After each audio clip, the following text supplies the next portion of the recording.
জেৰুসালেম নগৰখনৰ মূল নিবাসী কোন আছিল?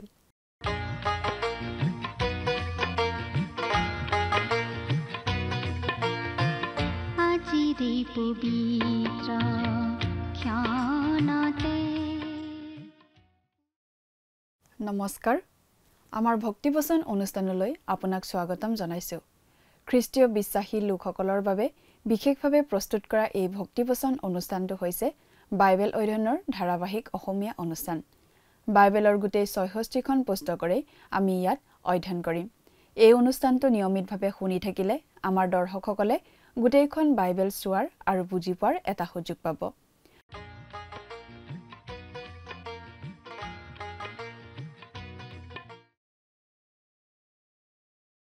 প্ৰিয় দৰ্শক, আপুনি যদি আমাৰ এই অনুষ্ঠানটো নিয়মিতভাৱে শুনি আছে তেনেহ'লে আপুনি নিশ্চয় জানে যে আমি এতিয়া বাইবেলৰ পুৰণি নিয়ম খণ্ডৰ জিহিজকেল ভাৱবাদীৰ পুস্তকখন অধ্যয়ন কৰি আছো। যোৱা অনুষ্ঠানত এই জিহিজকেল পুস্তকখনৰ 14 নম্বৰ অধ্যায়ৰ 1 নম্বৰ পদৰ পৰা 16 নম্বৰ অধ্যায়ৰ 14 নম্বৰ পদৰ ভিত্তিত আগবঢ়োৱা আলোচনা আমি শুনিবলৈ পালো। আজিৰ অনুষ্ঠানত এই জিহিজকেল পুস্তকৰ 16 নম্বৰ অধ্যায়ৰ 15 নম্বৰ পদৰ পৰা 18 নম্বৰ অধ্যায়ৰ 32 নম্বৰ পদলৈকে পঢ়ি তাৰ ভিত্তিত আগবঢ়োৱা আলোচনা আমি শুনিবলৈ পাম। জিহিজকেল ভাৱবাদীৰ যুগেৰে ঈশ্বৰে যিহুদীসকলৰ বৃদ্ধসকলৰ মাজত চলি থকা বিভিন্ন সেৱা উপাসনাৰ বিৰুদ্ধে আৰু জেৰুসালেমৰ ধ্বংস যে সুনিশ্চিত আছিল সেই বিষয়ে কোৱা আমি পাওঁ। জেৰুসালেম নগৰখনক ঈশ্বৰে কিয় তেনেদৰে দণ্ড বিহিছিল তাৰ কাৰণ ঈশ্বৰে জনাই দি আছিল। ভুৱা ভাৱবাদীসকলে তেতিয়াও কৈ আছিল ঈশ্বৰে জেৰুসালেমক ৰেহাই দিব বুলি, কাৰণ ঈশ্বৰে জেৰুসালেমক ভাল পায়। কিন্তু ঈশ্বৰে জিহিজকেলৰ যুগেৰে আকৌ স্পষ্টভাৱে জনাই দিছিল যে তেওঁ জেৰুসালেম ধ্বংস হ'বলৈ এৰি দিব। জেৰুসালেমক বুজাবলৈ এটা দৃষ্টান্ত ঈশ্বৰে ব্যৱহাৰ কৰিছিল। সকলোৱে পৰিত্যাগ কৰা এটা মাউৰা সন্তানৰ নিচিনা বুলি কোৱা হৈছে জেৰুসালেমক। অতি লেতেৰা ঘিনলগীয়া অৱস্থাত থকা এটি মাউৰা শিশু, যাৰ বাবে কৰিবলগীয়া বা কৰিব পৰা একোৱেই যেন নাই। জেৰুসালেম আচলতে এখন অমূৰীয়া নগৰ আছিল। জেৰুসালেম হিত্তীয়াবিলাকৰ নগৰো আছিল, কিন্তু জেৰুসালেম অতি অৱহেলিত আৰু ঘিনলগীয়া হৈ আছিল। ঈশ্বৰে সেই নগৰ নিজৰ কৰি লৈছিল আৰু জেৰুসালেমক সন্মানজনক নগৰ কৰি তুলিছিল। ঈশ্বৰে যদিও ইছৰাইলক ধ্বংস হ'বলৈ আৰু জেৰুসালেমক শত্ৰুৰ হাতত সম্পূৰ্ণৰূপে ধ্বংস হ'বলৈ এৰি দিছিল, তাৰ মানে ঈশ্বৰে তেওঁলোকক যে সম্পূৰ্ণৰূপে পৰিত্যাগ কৰিছিল এনে নহয়। ঈশ্বৰে অব্ৰাহাম, ইছহাক, জাকুবৰ লগত কৰা প্ৰতিজ্ঞা ৰক্ষা কৰিবই, কিন্তু ঈশ্বৰে এইটোও জনাই দিছিল যে তেওঁ তেওঁলোকৰ লগত এটা নতুন চুক্তিও কৰিব। এই কথাটো আজি আমি মনত ৰখা উচিত যে ঈশ্বৰে ইছৰাইল জাতিক চিৰদিনৰ বাবে পৰিত্যাগ কৰা নাই। তেওঁলোকৰ বাবে ঈশ্বৰে ভৱিষ্যতে কৰিবলগীয়া পৰিকল্পনা আছে আৰু তেওঁ সেই পৰিকল্পনা মতে সকলো কৰিব। ঈশ্বৰে নিজৰ প্ৰতিজ্ঞা ৰক্ষা কৰিবই। কথাবোৰ অধিক বহলাই চাবলৈ আহকচোন। এতিয়া আমি মূল আলোচনাটোৰ মাজলৈ আগবাঢ়ি যাওঁ। আমাৰ পৰম পবিত্ৰ প্ৰভু যীশুখ্ৰীষ্টৰ নামত নমস্কাৰ। প্ৰিয় শ্ৰোতা, আমাৰ যোৱা অনুষ্ঠানত আমি এই জিহিজকেল ভাৱবাদীৰ পুস্তকৰ 16 নম্বৰ অধ্যায়ৰ 14 নম্বৰ পদলৈকে পঢ়ি আমাৰ আলোচনা আগবঢ়াইছিলোঁ। গতিকে আজি আমি তাৰ পিছৰ পৰা আমাৰ আলোচনা আৰম্ভ কৰিম। আপুনি আপোনাৰ বাইবেলখন মেলি লৈছেনে বাৰু? প্ৰথমতে আমি 16 নম্বৰ অধ্যায়ৰ 53 আৰু 54 আৰু লগতে 55 এই তিনিওটা পদ পাঠ কৰি দিব খুজিছোঁ। আমি গোটেইবোৰ আগৰ পদ পাঠ কৰা নাই। যদিহে আপোনাৰ লগত বাইবেল আছে তেতিয়াহ'লে চাই যাব, আৰু যদি লগত বাইবেল নাই অনুগ্ৰহ কৰি মন দি শুনিব। 53ৰ পৰা 55 পদ। আৰু সিহঁতলৈ সান্তনাৰ স্থল হৈ তুমি কৰা আটাই কাৰ্যৰ কাৰণে তুমি তোমাৰ অপমান ভোগ কৰি অপমানিত হ'বৰ নিমিত্তে মই সিহঁতৰ বন্দী অৱস্থা অৰ্থাৎ ছদোম আৰু তাইৰ জীয়েকহঁতৰ, চমৰীয়া আৰু তাইৰ জীয়েকহঁতৰ আৰু সিহঁতৰ মাজত থকা তোমাৰ বন্দীবোৰৰ বন্দী অৱস্থা পৰিৱৰ্তন কৰিম।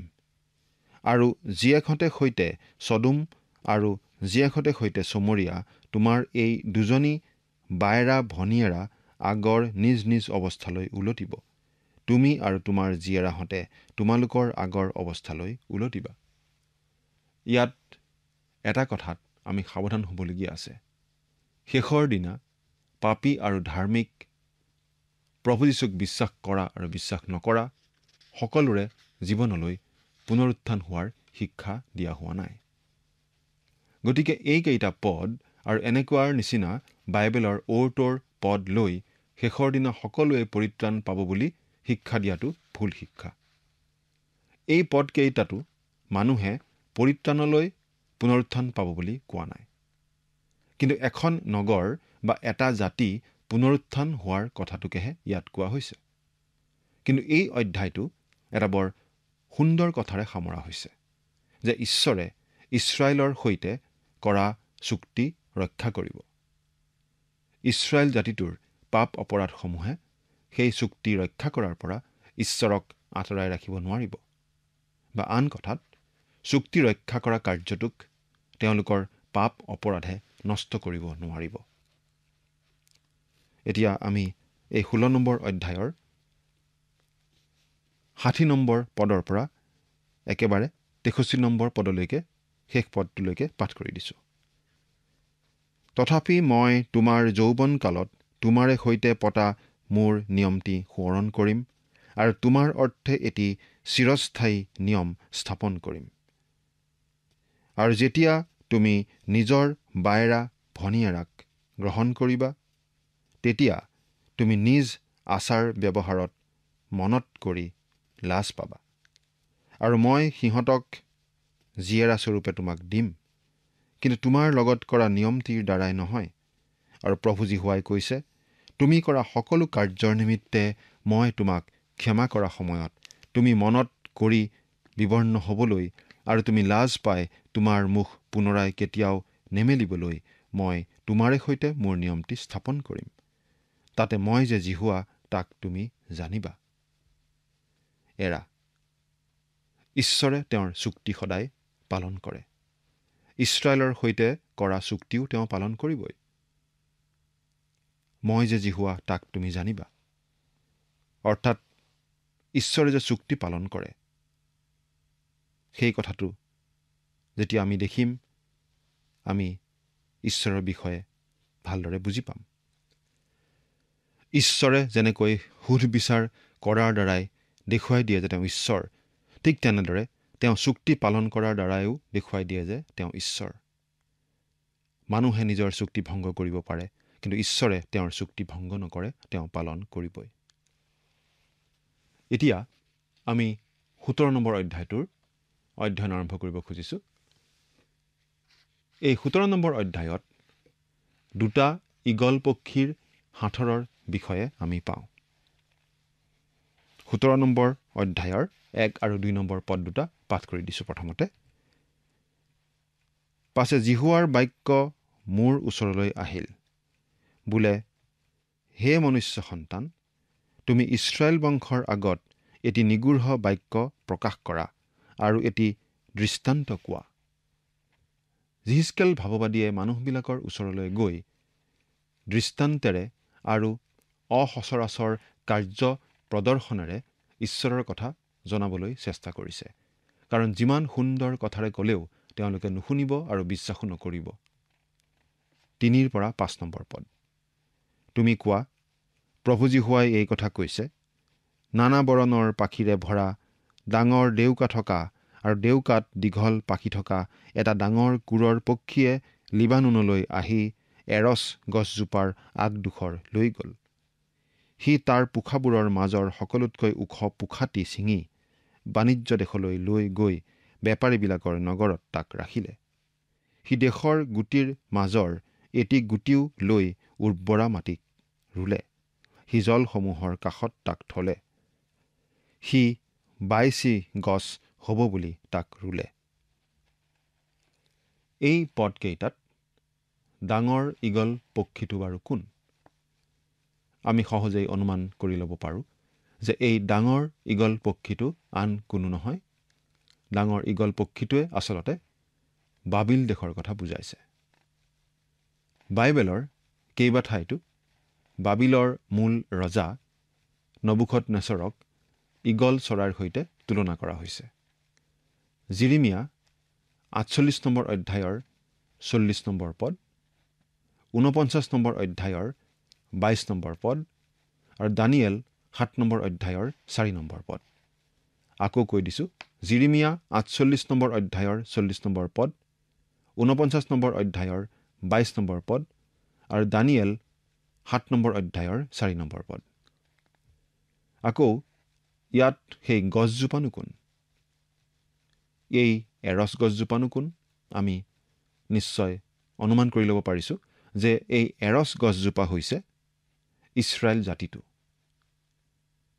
নবুখদনেছৰে জেৰুচালেম আক্ৰমণ কৰি ছিদিকিয়াৰ পতন ঘটোৱাৰ দ্বাৰা এই পদকেইটাত ক'বৰ দৰে এৰছ গছজোপাৰ আগডোখৰ লৈ যোৱাৰ দৰে ইছৰাইল আৰু জিহুদাৰ ৰাজত্বৰ ওৰ পেলাইছিল। ডাঙৰ ঈগল বা কুৰৰ পক্ষীটো ইয়াতো নবুখদনেছৰেই। এই নবুখদনেছৰ ৰজাই ছিদিকিয়াকেই জিহুদাৰ শাসনভাৰ অৰ্পণ কৰি এটা চুক্তি কৰিছিল। কিন্তু ছিদিকিয়া ৰজাই সেই চুক্তি ভংগ কৰিছিল। মনে মনে ছিদিকিয়াই নবুখদনেছৰৰ বিৰুদ্ধে মিছৰৰ সৈতে লগ লাগি নবুখদনেছৰক ওফৰাবলৈ ষড়যন্ত্ৰ কৰিছিল। দ্ৰাক্ষাৰ ডালবোৰেই মিছৰৰ ছবি নিশ্চয়। কিন্তু সেই ষড়যন্ত্ৰয়ো কাম নকৰিব, কাৰণ বাবিলে মিছৰো আক্ৰমণ কৰি মিছৰৰ পতন ঘটাব। এতিয়া 6 আৰু 7 নম্বৰ পদ পাঠ কৰিম। পাছে সেয়ে গজি বাঢ়ি যাৰ ডালবোৰে সেই কুৰৰ পক্ষীৰ ফাললৈ মুখ কৰিছিল আৰু যাৰ শিপাবোৰ তাৰ তলত আছিল, এনে চাপৰ আৰু ব্যাপি যোৱা এডাল দ্ৰাক্ষালতা হ'ল। সেয়ে এইদৰে দ্ৰাক্ষালতা হৈ ডাল মেলিলে আৰু পোখালে। ডাঙৰ ডেউকা আৰু বহুত পাক্ষী থকা আন এটা ডাঙৰ কুৰৰ পক্ষী আছিল। আৰু চোৱা, সি পানী দিবৰ নিমিত্তে এই দ্ৰাক্ষালতাই নিজকে ৰোৱা ভেটিৰ পৰা তাৰ ফাললৈ শিপা মেলিলে আৰু তাৰ ফাললৈ ডালবোৰ ঢাল খুৱালে। আনটো ঈগল চৰাই হৈছে মিছৰ। এই সময়ত মিছৰ এটা যথেষ্ট শক্তিশালী জাতি হৈয়েই আছিল। ছিদিকিয়াই নবুখদনেছৰ ৰজাৰ লগত কৰা চুক্তি ভংগ কৰি মিছৰৰ লগ লৈছিল। এই কথাটোকেই বুজাইছে সেই ডালকেইটা মিছৰৰ পিনে হালি যোৱা ছবিখনে। দ্ৰাক্ষা গছডাল মিছৰৰ মাটিত ৰোৱা হৈছিল। সেই মাটিৰ পৰা সাৰ আৰু আহাৰ আহৰণ কৰিবলৈ আশা কৰা হৈছিল। কিন্তু মিছৰৰ পৰা কোনো শক্তি ইছৰাইলে নাপাব, কাৰণ মিছৰো ধ্বংস হ'ব। নবুখদনেছৰে মিছৰ আক্ৰমণ কৰি এসময়ত পৰাস্ত কৰিছিল আৰু মিছৰকো নিজৰ বহতীয়া ৰাজ্য কৰিছিল। 12 পৰা 15 নম্বৰ পদলৈকে পাঠ কৰি দিম। তুমি সেই বিদ্ৰোহী বংশক কোৱা, এইবোৰৰ অৰ্থ কি তাক জানো তোমালোকে নাজানা? তেওঁবিলাকক কোৱা, চোৱা, বাবিলৰ ৰজাই জেৰুচালেমলৈ আহি তাৰ ৰজা আৰু তাৰ অধ্যক্ষবিলাকক ধৰি বাবিললৈ নিজৰ ঠাইলৈ লৈ গ'ল আৰু তেওঁ ৰাজবংশীয় এজনক লৈ তেওঁৰ লগত এটি নিয়ম স্থাপন কৰিলে। ৰাজ্যখন যেন সামান্য হয়, নিজকে যেন বৰ বুলি নামানে, কিন্তু তেওঁৰ নিয়মটি পালন কৰাৰ দ্বাৰাই যেন থাকিব পাৰে, এই নিমিত্তে তেওঁ সেইজনক শপতৰ অধীনো কৰিলে আৰু দেশৰ বীৰবিলাকক লৈ গ'ল। কিন্তু তেওঁ মিছৰীয়াহঁতৰ পৰা ঘোঁৰা আৰু অনেক মানুহ পাবৰ মনেৰে মিছৰলৈ নিজ দূত পঠাই তেওঁৰ অহিতে বিদ্ৰোহ কৰিলে। তেওঁ উন্নতি লাভ কৰিবনে? এনে কৰ্ম কৰাজনে জানো ৰক্ষা পাব? তেওঁ জানো নিয়মটি ভাঙিও ৰক্ষা পাব? মন কৰিবলগীয়া কথাটো এইয়ে যে নবুখদনেছৰ ৰজাই হ'লে তেওঁ পালন কৰিবলগীয়া চুক্তিটো পালন কৰিছিল। আনহাতে ছিদিকিয়াৰ নিচিনা ইছৰাইলৰ ঈশ্বৰ জিহুৱাক জনা ৰজাই চুক্তি ভংগ কৰি ঈশ্বৰৰ নামত কলংক সানিছিল। আৰু ইয়াৰ পৰিণামস্বৰূপে নবুখদনেছৰে জেৰুচালেম আক্ৰমণ কৰি ধ্বংস কৰিব আৰু ইমানতেই ছিদিকিয়াৰ ৰাজত্বৰো ওৰ পৰিব। আৰু সেইদৰেই ঈশ্বৰে মন্দ ৰজা, বিশ্বাসঘাতকতা কৰা ঈশ্বৰ বিৰোধী ৰজা ছিদিকিয়াৰ ওপৰত সুধবিচাৰ কৰিব। এতিয়া আমি এই 17 নম্বৰ অধ্যায়ৰ 24 নম্বৰ পদটো পাঠ কৰি দিম। মাজতে কেইটামান পদ আমি এৰি থৈ গৈছোঁ। 24 নম্বৰ পদ অৰ্থাৎ শেষৰ পদটো আমি এনেদৰে পাওঁ। আৰু মই জিহুৱায়েই যে ওখ গছজোপা চাপৰ গছজোপা ওখ, কেঁচাপতীয়া গছজোপা শুকান, আৰু শুকান গছজোপা জকমকীয়া কৰোঁ, ইয়াক পথাৰৰ আটাইবোৰ গছে জানিব। মই জিহুৱাই ইয়াক ক'লোঁ আৰু ইয়াক সিদ্ধও কৰিম। প্ৰিয় শ্ৰোতা, ঈশ্বৰে তেওঁৰ নিজৰ মনোনীত জাতিয়ে যেতিয়া তেওঁৰ পৰা আঁতৰি যায়, তেওঁৰ বিৰোধিতা কৰি তেওঁক আঘাত দিয়ে, তেতিয়া ঈশ্বৰক নজনা জাতি একোটাক ব্যৱহাৰ কৰি ঈশ্বৰ বিৰোধী নিজৰ লোককো শাস্তি দিয়ে। ইয়াৰ দ্বাৰাই ঈশ্বৰে আমাকো জনাইছে যে তেওঁৰ বিৰোধিতা কৰি তেওঁক ত্যাগ কৰা সকলো লোকৰ ওপৰত তেওঁ সুধবিচাৰ কৰিবই। আহক এতিয়া আমি 18 নম্বৰ অধ্যায়টোৰ পৰাও ছুটিকৈ চাওঁ। এই 18 নম্বৰ অধ্যায়টোত আমি পাম যে ঈশ্বৰে প্ৰত্যেক ব্যক্তিৰ পাপ অনুসাৰে ব্যক্তিগতভাৱে ব্যক্তিজনৰ সৈতে মোকাবিলা কৰে। 18 নম্বৰ অধ্যায়ৰ 1 নম্বৰ পদ। পাছে জিহুৱাৰ বাক্য মোৰ ওচৰলৈ আহিল বোলে। জিহিজকেলে পুনৰ জনাইছে যে তেওঁ ঈশ্বৰৰ পৰা কথা পাইহে কথাখিনি কৈছে। এতিয়া 2 নম্বৰ পদটো চাওঁ হওক। বাপেকহঁতে টেঙা দ্ৰাক্ষাগুটি খালে পুতেকহঁতৰ দাঁত টেঙাই, এই বুলি ইছৰাইল দেশত তোমালোকে যে যোজনা দিয়া তাৰ অৰ্থ কি? বাপেকহঁতে টেঙা খালে পুতেকহঁতৰ দাঁত টেঙাই, এই বুলি পুৰণি ফকৰা যোজনা এটা কৈ কোনো মানুহে ব্যক্তিগত পাপৰ পৰিণামৰ পৰা হাত সাৰিব নোৱাৰিব। এতিয়া যিয়ে টেঙা খায় তেওঁৰহে দাঁত টেঙাব। আচলতে এইষাৰ কথা ঈশ্বৰ জিহুৱাই আন এটা প্ৰসংগত ব্যৱহাৰ কৰিছিল, কিন্তু তাৰ পৰৱৰ্তী কালত এই ফকৰা যোজনাটো মানুহৰ মাজত তেনেদৰেই চলি আহিছিল, আৰু মানুহবিলাকে প্ৰসংগটো পাহৰি বা তালৈ ভ্ৰক্ষেপ নকৰি য'তে ত'তে এইটো ব্যৱহাৰ কৰিছিল। যি প্ৰসংগত কথাষাৰ কোৱা হৈছিল তাক যাত্ৰা পুস্তক 20 নম্বৰ অধ্যায়ৰ 5 নম্বৰ পদত পোৱা যায়। য'তে ত'তে এই কথাষাৰ ব্যৱহাৰ কৰিব পৰা নাযায় বুলি জিৰিমিয়ায়ো কৈছে। জিৰিমিয়া 31 নম্বৰ অধ্যায়ৰ 29 নম্বৰ পদত। 3 নম্বৰ পদটো পঢ়িছোঁ এতিয়া। 18 নম্বৰ অধ্যায়ৰ 3 নম্বৰ পদ।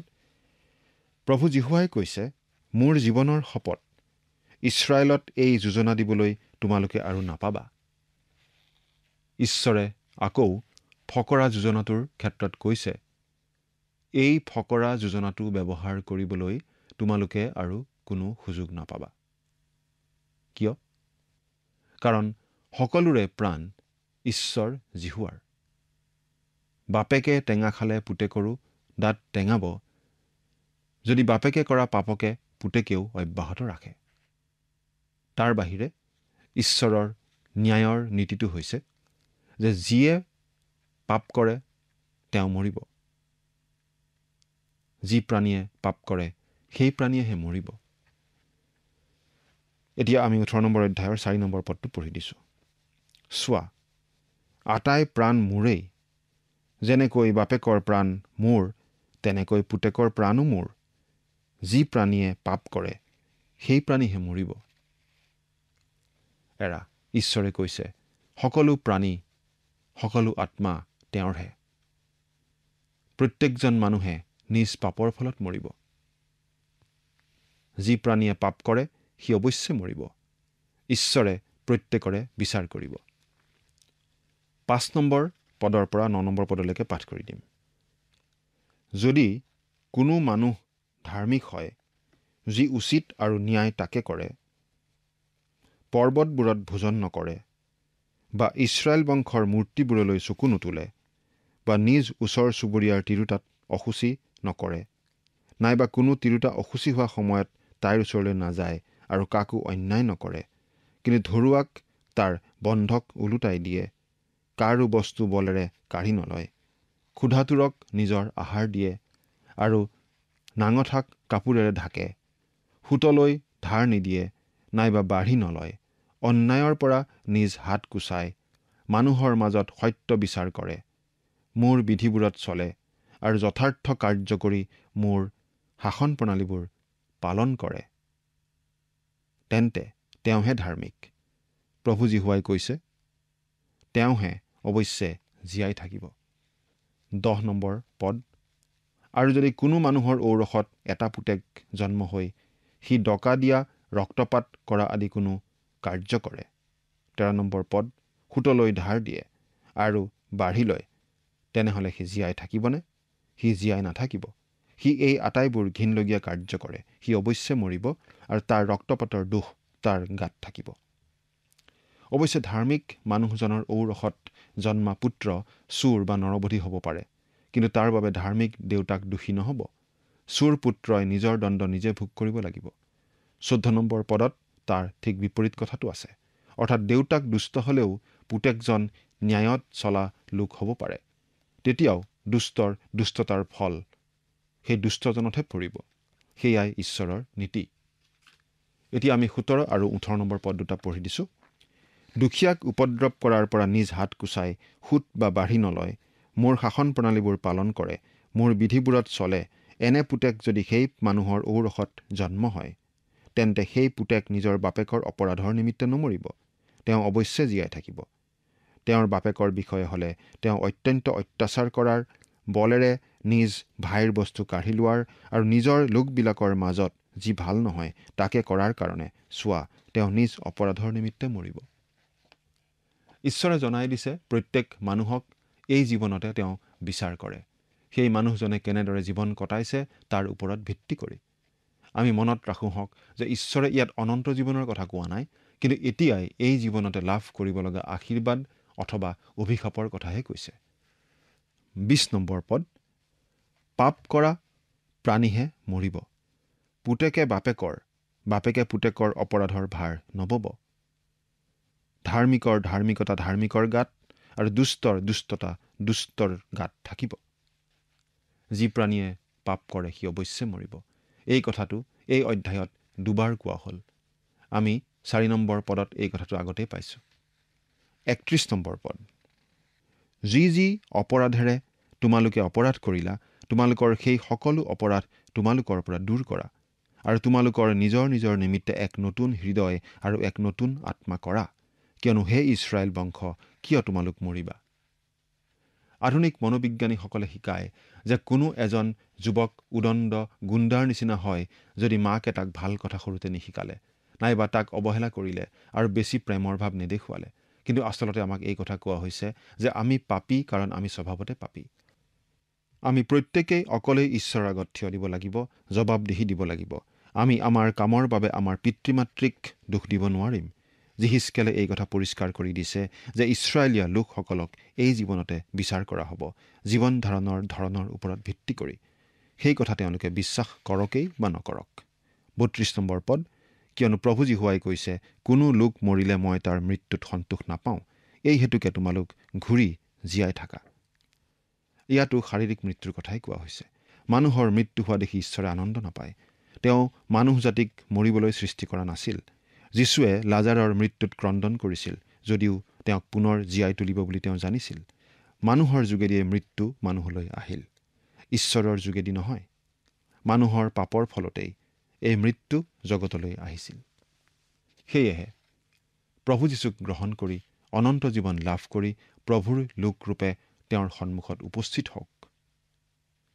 মৃত্যুৰ পৰা হাত সাৰক, অনন্ত মৃত্যুৰ পৰা হাত সাৰি অনন্ত জীৱন লাভ কৰক। শেষৰ কালত পিতা মাতা ভাই ভনী মণ্ডলী বা সমাজ কাকো আমি দুখিব নোৱাৰিম, কিয়নো প্ৰভু যীশুক গ্ৰহণ কৰাৰ সুবিধা আমাৰ বাবে মুকলি হৈ আছে, কিন্তু তেওঁ গ্ৰহণ কৰাৰ দায়িত্ব আমাৰ নিজৰ নিজৰ। সেই দায়িত্ববোৰ আপুনি পালন কৰিছেনে? ঈশ্বৰে আপোনাক আশীৰ্বাদ কৰক। আমেন।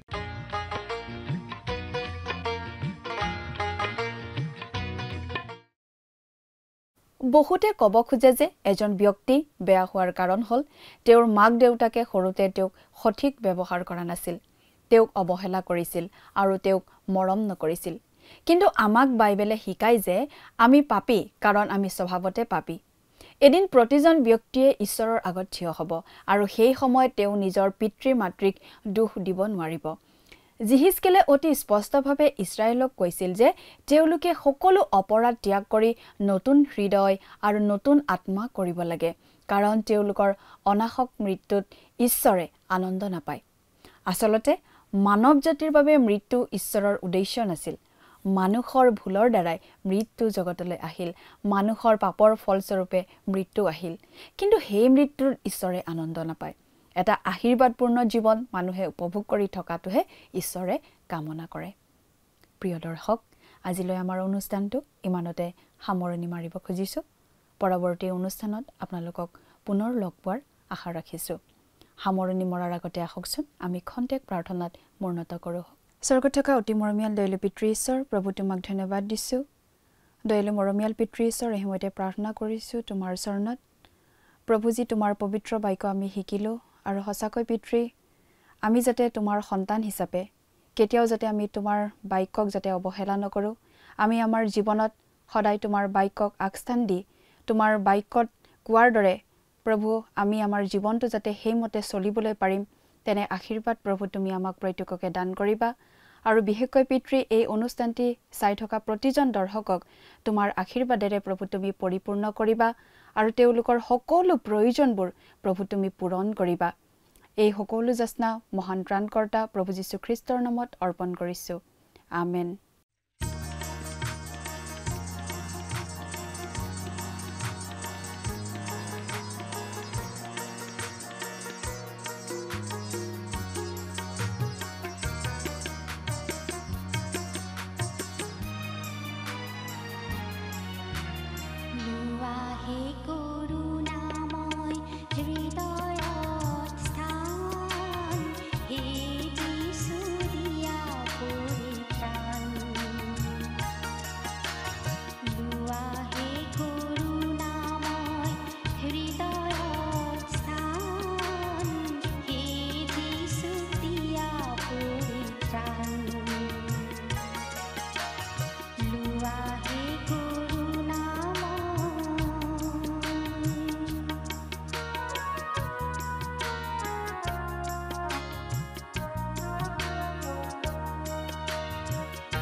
জগতে বখানে প্ৰভু তুমি দুখহাৰী, তুমি হে মুচিব পাৰা সকলো দুধাৰী।